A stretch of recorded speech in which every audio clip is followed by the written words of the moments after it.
Bumper's all cut to heck. This car's tore up, looking like a race car. Alright, so we're headed for a little Thursday test and tune down at Bradenton. This is the day before their race, the reunion race, and so I was thinking that the track prep might be decent because there's going to be a lot of people testing. So yeah, so I just showed you a little clip of the car.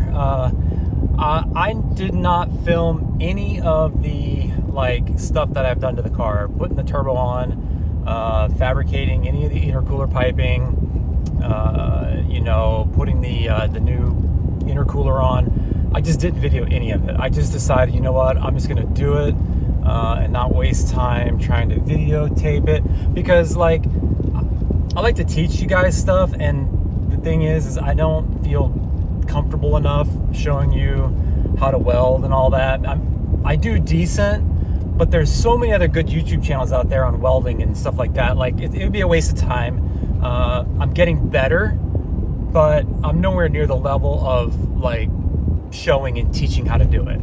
So I just decided, let me just knock it out and be done with it. But anyway, yeah, we're headed down there. The bigger turbos, interesting. It's going to be, I'll go over that maybe in another video of where I got it, and got a kind of a partial sponsor deal on that thing. And but I want to go over that in a little bit of a later date. So it's a G42 1450. So it's like the Garrett G42 1450. I guess it's a mid-frame. I'm not 100% sure. It's pretty big. The way I had to position it, it sticks out of the hood, so we had to cut the hood a little bit bigger. But yeah, so far testing, just doing the two-step test. It takes a while to get on the two-step, so I'm having to spray it to get on the two-step. So that's another reason why I wanted to go tonight and kind of test it and have some place where I can, you know, change nitrous jets out and see if I can get it up on the brake quicker. So anyway, we're headed down there, and yeah, we'll see how it goes.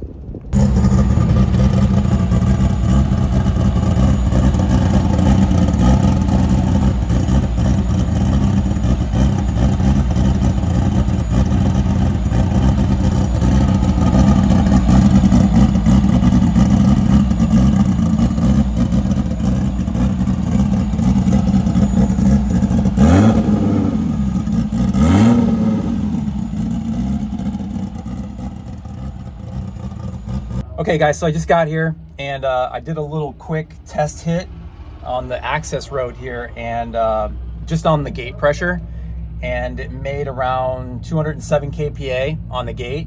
So it's about the same as what it was before, but it feels way faster. I don't know if it's probably gonna make more power on the same boost, just because of the piping is bigger. So it's basically getting more volume of air, if that makes sense. But it does make boost later. So there's a little bit more lag here. So I don't know, the first pass I make, I'm just gonna try and, you know, go A to B, launch pretty soft, just see what it does. As far as the tune itself, that all looks okay. So I'm not too worried about that. But yeah, so let me get in the lanes. I don't have anybody here to video, so I'm gonna put the GoPro on top, and yeah, and then after each pass, we'll go over the data and try to keep turning it up, see what happens.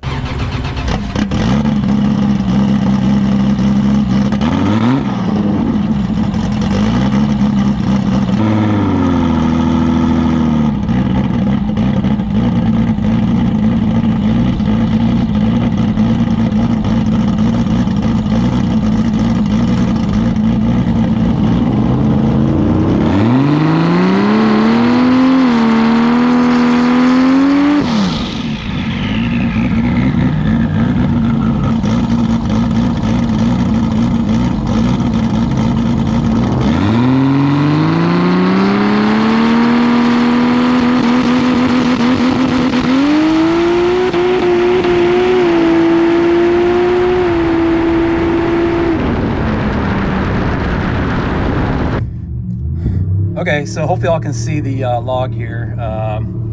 So we launched at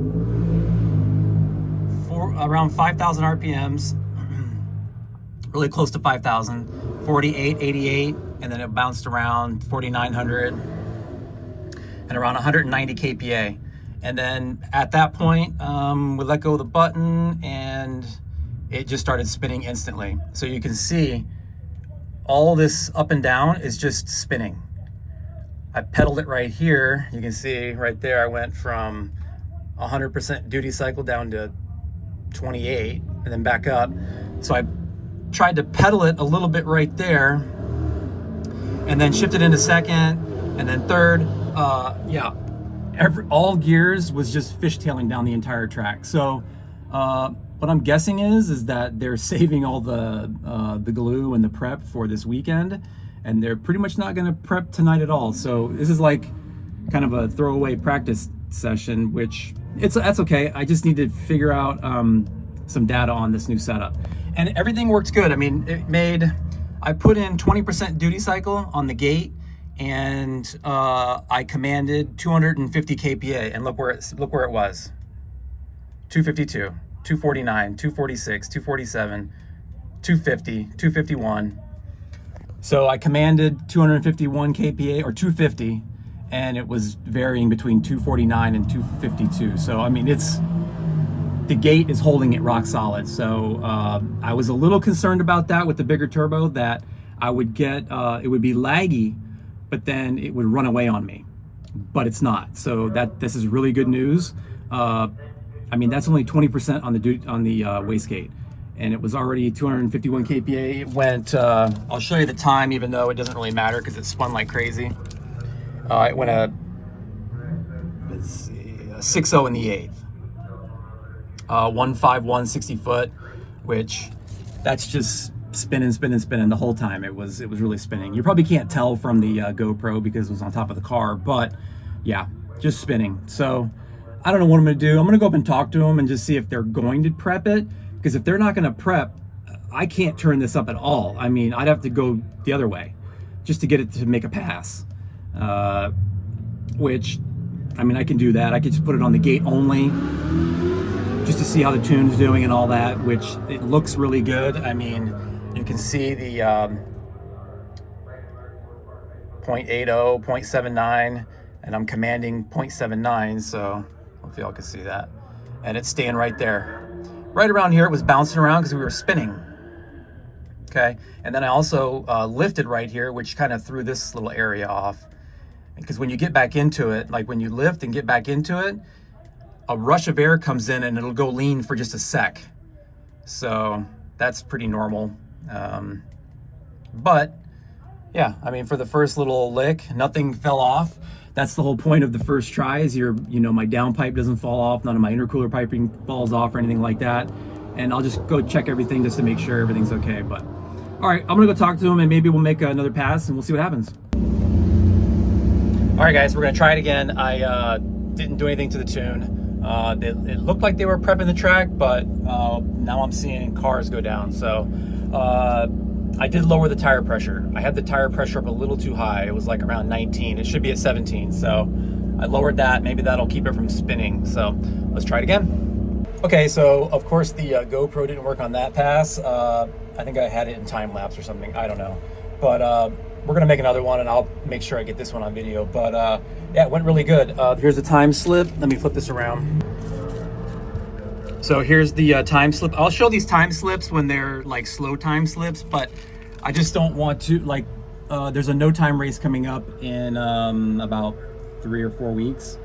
And I'm gonna be running in the street style class. So I won't be showing, sharing the times then. But I mean, we're going really slow right now, so I don't think it's a big deal showing times. So anyway, let's see. It went a 123 60 foot, so lowering that tire pressure really helped. And then it went a 558 in the 8th at 121. So, and that was on 20% duty cycle on the wastegate. Okay, to go 550s on the other turbo, we were at like 90% duty cycle on the wastegate. Okay, so this is big. I mean, this is a big improvement. It's making way more power on less boost. So let's look at the tune here. I mean, the tune wise, it looks good. 7980. There's the shift. 80, 80, 80, 79. Holds pretty rock solid. We hit the rev limiter here. I don't know why it hit rev limiter at 7200, but I got the rev limiter set at 8500. So I don't know why it did that. I raised it up even higher. I have no idea why that happened. So, but anyway, it made 245 kPa. I turned it down a little bit so that it would, it would go down the track, and it did. So this next pass, I turned it up, so it should make closer to 280, 290 kPa, which that's going to be, if it sticks, it should be pretty fast. So we'll see what happens. I'm going to go back up there, let it cool off a little bit, and yeah, make another hit.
All right, so that run was a mess. So it pulled a wheelie and almost hit the wall. I'm not sure how good that's gonna come through on video or not, but when I came down from the wheelie, it was pointed right at the wall, so I had to get out of it. There was no saving that. I would have hit the wall. So yeah, I mean, but it went a 1.2, 60 foot again, 126. So the 60 foot was fine, and I may have actually let out before the 60 foot, because when as it was coming down, I saw I was at the wall, and I just let off really quickly. You can see, let's see, right, we launched right here at 200 kPa, 5100 RPMs, and no more than, that can't be more than a second into the run right there. So yeah, I mean,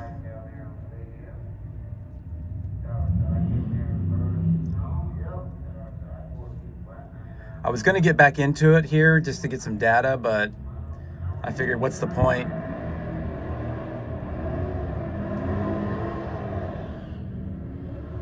Everything seems to be working good though. I mean, it's coming up on the brake. It's just sitting at 200, just chilling right there at 200 kPa. We can obviously, to get back to our best 60 foot, which was a 118, we're gonna have to get a little more aggressive on the launch. That's all. And then maybe tie the front end down a little bit, because so putting this new turbo kit on, I know I didn't show any of it, but I had to remove this bar that goes in the bumper. So I took another like 20 pounds off the front of the car. Okay, it was a pretty heavy bar. It's like the bumper support that comes on their Team Z kit. I had to remove that to get the intercooler in there where I wanted it. So that's another 20 pounds off the front of the car. What else? And I cut a lot of the bumper out too. So I cut another maybe 5-6 pounds of bumper out. So you take 25 pounds off the front of the car, and yeah, you have to, make adjustments. I may have to tie it down a little bit more or tighten the shocks a little bit. Either way, we can do that. But just to get us back to that 60 foot. But I mean, other than that, I don't think I'm going to make any more passes. The track is just not good. The first pass we spun, the second one it hooked, but I wasn't putting anything to it. I mean, it was a really lazy pass. That's why it hooked. So most of the other fast cars here aren't hooking either. So it is what it is. I know what they're doing. They're just saving all their prep for this weekend for the reunion race, and it'll be good for that. But anyway, let's look at, I wanted to show you guys one other thing.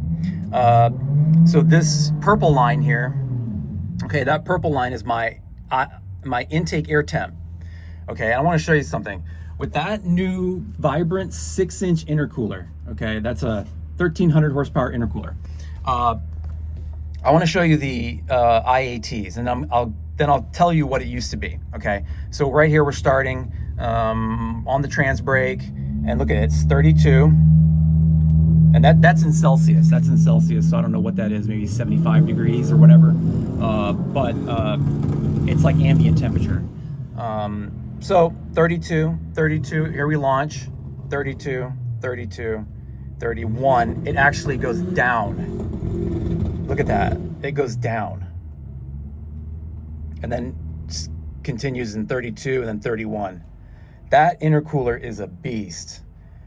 Okay, to give you some comparison, on the other Mishimoto intercooler with the 3-inch inlet and it was like an 800 horsepower intercooler. I would start at the 32 ambient temperature. By the end of the run, it would be at 70 degrees Celsius.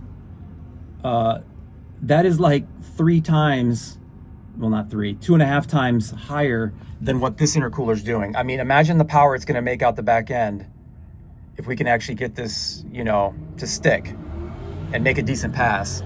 I mean, look at that. The other line, the one below that, is my fuel pressure, which is staying pretty good. It's rising with boost, which is what it's supposed to do. And that's in bar, so that's 4 bar of fuel pressure, if anybody's interested. Here, this active button right here, I set up a separate strategy in the ECU to activate the nitrous. So I have 2 ways to activate the nitrous in the ECU. Okay, there's one. The first one is with the throttle position sensor being above 90% and below 4,000 RPMs. Okay, so what's that? That's for spooling the turbo. So it's gonna, as soon as I put it to the floor, the nitrous is gonna come on. Once the RPMs reach 4,000 RPMs, or whatever I set it at, I think I have it around 4,000, then it shuts off. By that time, the turbo is starting to make boost. So once the turbo makes boost, it doesn't need the nitrous to get up onto the brake. Okay, it's already in its power range. So before I did that with this big turbo, it took like 15 seconds to even start making boost. It was horrible. Okay, so there was no choice. I had to start spool it up with nitrous. Okay, that's the first strategy. The second strategy is when I let go of the trans brake, at whatever RPM I leave at, I put the nitrous about 150 to 200 RPMs above that. So if I launch at 5100, or 51, 5200, I'll activate the nitrous at 5500, 5600, or whatever. So as soon as it's starting to rise, the nitrous comes back on. So I use 2 separate relays for that, and that way they don't cross-talk, you know, like one's grounding the nitrous solenoid and then it's telling it's going back through the ECU, so you don't want to do that. So I'm using 2 separate relays for the nitrous. But I just thought you guys might find that interesting. So yeah, there's a lot of people who do that. You know, when you're running small displacement and a bigger turbo, it's just not enough exhaust gas coming out to spin the turbo. So you got to make some artificial horsepower in order to get the exhaust velocity up to spin the turbo, to get it online. Like I said, most fast guys do that. You know, you pretty much have to, otherwise you'll be on the line waiting for this thing to spool. It'll take forever. So, and that's not good for your, you know, your transmission or anything. So, but anyway, I just wanted to show you guys that. I'm not going to make any more runs because the track is just not there. So, hopefully you guys enjoyed this video, and hopefully the video doesn't come out too bad, you know, the outside shots and all that. But anyway, that's gonna do it. The next video, there's gonna be a no time race at Showtime, and that's in a couple weeks, I think, or I might make another video before that. But anyway, that's gonna do it. Check y'all later.